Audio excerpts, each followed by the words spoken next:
امیر عباس صاحب، ایک جو ہے وہ اسپیکولیشن ہے کہ خان صاحب جو ہے وہ کوئی ڈیل کر رہے ہیں، پیشی کے موقع پہ بھی خاموش رہتے ہیں، یہ خبر ہے. اس کے ساتھ ساتھ جو ہے وہ افواہ کہہ لیں یا خبر کہہ لیں، زیر گردش ہے کہ خان صاحب سے پتہ نہیں کون کون مل رہا ہے، کوئی پریشر آ گیا ہے انتظامیہ کے اوپر. انتظامیہ کی جب بات کروں گا تو ساری اس میں آ جائے گی. تو خان صاحب اس سے پہلے جو ہے بشرا بی بی کے اوپر بھی سوالات اٹھے. تو کیا ایسی پوزیشن، ایسے حالات، ایسے معاملات آپ کو دارالحکومت کی ٹھنڈی لیکن گندی فضاؤں سے جو اب اسموک کے نتیجے میں آہستہ آہستہ سنا اسلام آباد میں بھی ہو رہی ہے، کچھ سنائی دے رہی ہے، کچھ آواز آ رہی ہے؟ جی بہت شکریہ فواد صاحب. دیکھیں، پریشر تو ایک ہے بل واسطہ، ایک ہے بلا واسطہ. تو بلا واسطہ جو پریشر ہے وہ تو ہو سکتا ہے. اچھا، اب پریشر کی نوعیت یہ ہے، ایک تو یہ ہوتا ہے کہ کوئی آئے اور وہ کہے اسٹیبلشمنٹ کو یا حکومت کو کہ عمران خان کو باہر نکال، بس اس کو ابھی کے ابھی باہر نکال. ایسا کوئی پریشر نہیں ہے. لیکن جو پریشر ویسے عالمی اخبارات میں، جریدوں میں، امریکی کانگریس سے لے کے، امریکی 60 اراکین کانگریس کے خطوط سے لے کے، ان کی اسٹینڈنگ کمیٹی سے لے کے، برطانیہ کے 20 کے قریب اراکین ہاؤس آف کامنز وہاں سے لے کے، ہیومن رائٹس واچ سے لے کے، ایمنسٹی انٹرنیشنل سے لے کے، یونائٹڈ نیشنز کا جو سوئٹزرلینڈ میں ادارہ ہے جس نے کہا تھا کہ یہ آربیٹری ڈیٹینشن سیاسی قید ہے. یہ جو ماحول ہے وہ ضرور ایک پریشر ہے حکومت کے لیے.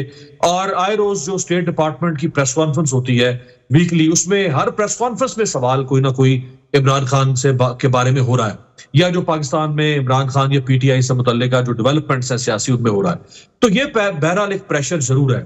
لیکن میں نہیں سمجھتا کہ کوئی ایسا پریشر ہو کہ باہر سے کسی نے کہا ہو کہ جی بس فوراً ہی کڈو خان صاحب نو باہر ایسی دی تیسی. ایسا کوئی پریشر نہیں ہے. جنہوں نے یہ پریشر ڈالنا ہوتا ہے وہ دیکھیں دنیا میں 2 سے 3 طاقتیں ہیں. ایک ہے امریکہ، ایک ہے برطانیہ، ایک ہے یورپی یونین، جو کسی حد تک ویسے وہ اس طرح کا پریشر ڈالتی نہیں ہے، ان کی کوئی روایت نہیں ہے، لیکن وہ پریشر ڈالتی ہیں مختلف سینکشنز کے ذریعے سے یا انسینٹیوز کے ذریعے سے. جیسے جی ایس پی پلس سٹیٹس ہے فار ایگزامپل پاکستان کو ملا آج سے کوئی 10 سال پہلے، اس میں پریشر آ سکتا ہے کہ جی آپ چونکہ وائلیشنز کر رہے ہیں ہیومن رائٹس کی، پولیٹیکل فریڈمز کی، لہٰذا ہم آپ کو جی ایس پی پلس سٹیٹس نہیں دیتے. یا آپ کے جو دوست ممالک ہوتے ہیں جیسے کہ سعودی عرب ہے، یو اے ای ہے، چین ہے، ان کی طرف سے کوئی پریشر آئے. جیسے نواز شریف صاحب کو مشرف کے زمانے میں شاہ عبداللہ نے اور حریری خاندان نے پریشر ڈال کے، وہ دوستی کی وجہ سے مشرف صاحب چونکہ شاہ عبداللہ کا بڑا ریگارڈ کرتے تھے، شاہ عبداللہ ان کو اپنا چھوٹا بھائی کہتے تھے. سو ایسا کوئی پریشر جو ہے وہ فواد صاحب نہیں ہے. اگر کوئی کہے تو وہ سرین غلط کہہ رہا ہے، کوئی ایسی شدید نہیں ہے. اگر ایسا ماحول کوئی بنایا تو امیر بھائی یہ بھی تو ہو سکتا ہے نا کہ پاکستان تحریک انصاف کے پاس سروائیول ان چیزوں کا ہو کہ وہ اس طرح کے ماحول میں اپنے آپ کو زندہ رکھیں.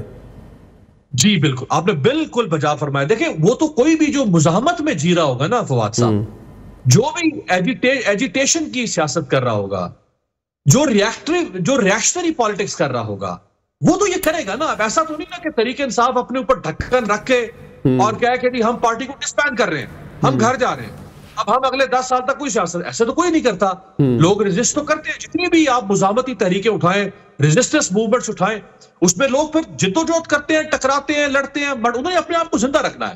اور اس میں کوئی شک نہیں ہے کہ عمران خان اس وقت پاکستان میں واحد سمبل آف ریزسٹنس ہے. وہ اس وقت مزاحمت کی علامت ہے. اور جس طرح وہ مزاحمت کر رہا ہے، خود رانا ثناء اللہ سے لے کے، نون لیگ کے لوگوں سے لے کے، باقی مخالف مولانا فضل الرحمان سے لے کے، دیکھیں نا، ہر شخص نے ڈائریکٹلی اور انڈائریکٹلی تسلیم کیا ہے کہ اس نے بہرحال 15 مہینے جس طرح جیل میں گزارے ہیں، کبھی اس نے کوئی شکایت یہ نہیں کی کہ میں بیمار ہو گیا، میں خود مر گیا، میں لٹ گیا، میں برباد ہو گیا، مجھے نکالیں، کسی اسپتال میں بھیج دیں. اس کی پارٹی نے بھی ریزسٹنس کو فیس کیا، وہ بھی فیس کر رہا ہے. یہ تو اس کے مخالفین کی زبان سے الفاظ ہے نا. تو یہ تو اس میں کوئی شک نہیں کہ وہ اپنے اس پہ سٹانس پہ ہیں اور ریزسٹ بھی کر رہے ہیں. ٹھیک ہو گیا. نظامی صاحب، اگر اسموک سے کچھ جو ہے وہ حد نگاہ خراب ہوئی ہو تو اس کے بعد جو نظر آنے والی چیزیں ہیں سیاسی طور پہ تھوڑا بہت تو پھر بھی نظر آ رہا ہوگا نا، اس میں آپ کو کیا لگتا ہے کہ جو امیر عباس صاحب کہہ رہے ہیں وہ درست ہے، یا وہ بات زیادہ درست ہے کہ جو لوگ کچھ لوگ شکوک و شبہات کا اظہار کر رہے ہیں اور کچھ لوگ خوشی کا اظہار کر رہے ہیں کہ کوئی ڈیل مل رہی ہے؟ خان صاحب پھر خاموش بھی رہے ہیں 2-3 آخری پیشیوں کے اندر، عدالت میں بھی سنا زیادہ وقت وہ خاموش رہے ہیں، رپورٹڈ چیز ہے سر. جی بہت شکریہ. اس میں میرا خیال ہے کہ 2-3 اہم پوائنٹس ہیں جن پہ مختصراً میں بات کرنے کی کوشش کروں گا.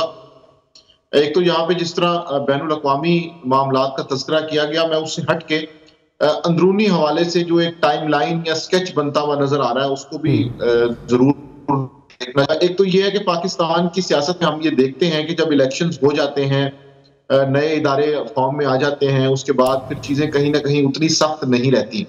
ابھی آئینی ترمیم کے بعد ہم نے دیکھا کہ سپریم کورٹ والا مسئلہ بھی کسی حد تک حل ہو گیا، اور وہ جو ایک پریشر تھا کہ شاید کچھ سسٹم کے اوپر کویسچنز آئیں گے ترامیم کے بعد یا اس سے پہلے کوئی الیکشن آڈٹ ہو سکتا ہے، تو وہ سوالات بھی دم توڑ گئے ہیں.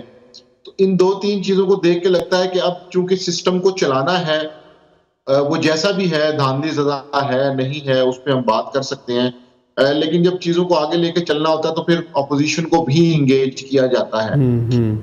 ہمارے سامنے گورنر محمد زبیر کی مثال موجود ہے کہ جب خبریں آتی تھیں کہ اسلام آباد کلب میں ان کی اچانک ملاقات ہو گئی اور خیر سگالی کے کلمات لائن میں کھڑے تھے، ناشتہ لے رہے تھے کہ اچانک ملاقات ہو گئی، وہ سارا جو تھا. تو میرا خیال ہے کہ یہ اس طرح کی ملاقاتوں کا وقت آن پہنچا ہے، اور اب چونکہ دونوں فریق یہ افورڈ نہیں کر سکتے. تحریک انصاف کا ایک انٹرنل ایشو یہ ہے کہ وہ پچھلے 6-8 مہینے کے اندر وہ امپریشن نہیں کریٹ کر پائی کہ ان کے احتجاج سے کوئی حکومت دباؤ میں ہے. تو یہ ایک نیگیٹو پوائنٹ ہے تحریک انصاف کے پاس. یہ بات درست ہے کہ عمران خان جیل میں بالکل ہیں اور وہ بڑی مناسب طریقے سے اپنے حالات کا مقابلہ کر رہے ہیں. دوسری جانب باہر سے کوئی ایسا دباؤ کریٹ نہیں کیا جا سکا کہ جس کی بنیاد پہ تحریک انصاف یہ دعویٰ کرے کہ ہاں اب ہم اس پوزیشن میں ہیں کہ ہم گورنمنٹ سے کچھ چیزیں منوا لیں. بریک لیتا ہوں اور بریک کے بعد جب دوبارہ آئیں گے تو ماجد نظامی صاحب کے پاس یہ سوال دوبارہ لے کر جائیں گے.